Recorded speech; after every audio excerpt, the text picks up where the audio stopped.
Friends இங்கே பாருங்க, புதுசாக ஒரு பெட் வாங்கணும்.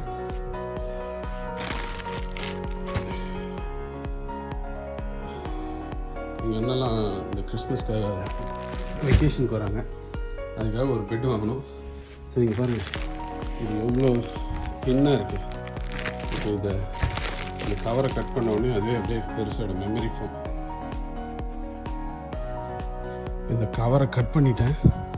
கட் பண்ணி போட்டு கொஞ்சம் கொஞ்சமாக ஏர் உள்ளே போய் அப்படியே பெருசாக பாருங்க. இது வந்து ஐ திங்க் 6 or 8 inch ஞாபகம் இல்லை. இப்போ இது ஒரு 3 to 4 inch இருக்கும். இது வந்து 8 inch ஆகும். பெருசாக நாளைக்கு காலையில் வரும்போது பெருசாக இருக்கும். நாளைக்கு காலையில் எடுத்து அதை அட்டாச் பண்ணி போடுறேன். 3 days ஆயிடுச்சு. இதோட வித்து பார்த்தீங்கன்னா 7 inch ஆயிடுச்சு.